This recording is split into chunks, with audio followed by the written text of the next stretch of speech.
Morning folks, Jonathan here, Kilpatrick Land and Livestock, and I've got Violet here, our guard dog, taking a drink. I wanted to shoot a video on how I have made a couple, what I would think is they're fairly indestructible water tanks for sheep and goats, virtually very inexpensively. This one I think I got about 50 to 60 bucks into it. So yeah, so this is a 55-gallon barrel. Make sure you get a food grade barrel, not one that has had chemical in it. Sometimes the ones that are used in the dairy industry are fine as long as they've just had like teat dip or like milk line cleaners. Some of that stuff is fine, but you just got to make sure that you get one that hasn't had like really toxic stuff in that would negatively affect your animals, and get them cleaned out. So what I've done is I've cut them with I just used a Sawzall, and I went basically, this is about 15 inches off from the bottom.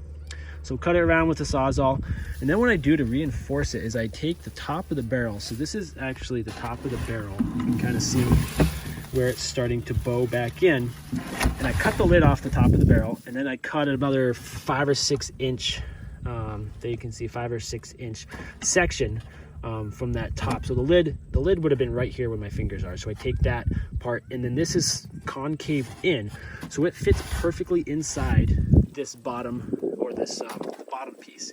And then I just pop rivet it into place, and then I smooth the edge a little bit, cut it off around. What that does is it reinforces the top, because if you just used a single without the reinforcement, this would like collapse. I mean, you can see this is much more rigid and sturdy.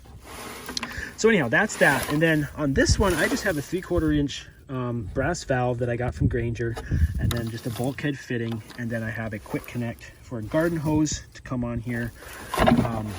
And then this is a brass rod, and I have just threaded a cheap $2 toilet bowl float. I am not quite sure yet how this toilet bowl float is going to work out. I have a couple reservations. I'm going to try it, but I kind of like this better. So this is just a bar oil,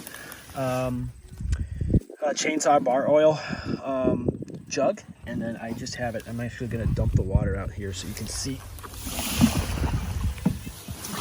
Okay, so I've got it's just a chainsaw bar oil jug, and I just drilled a hole through this brass rod and then just tied it on there.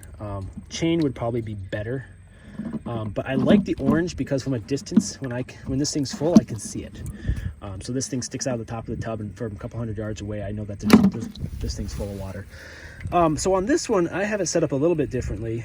I have a 1.5 inch brass valve, also from Granger. Cost a little bit more money, but the reason I did that is because I was using this for a water wagon that I'm hauling water.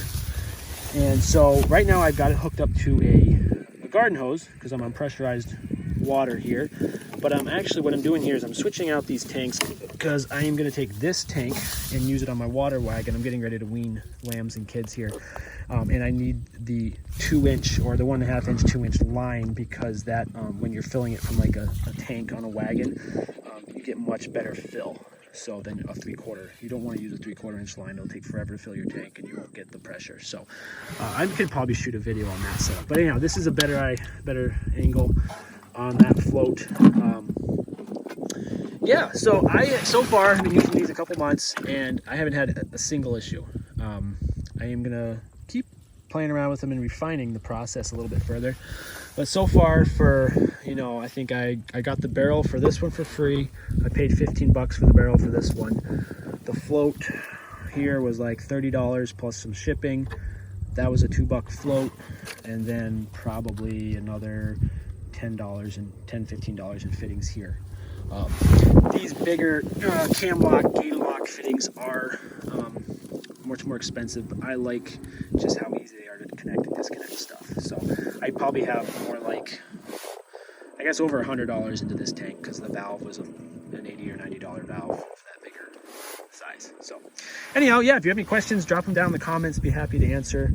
But yeah, I've got to get these tanks switched and go get some lambs and kids sorted off here, and I'll shoot another video here pretty soon of that setup. Have a wonderful day.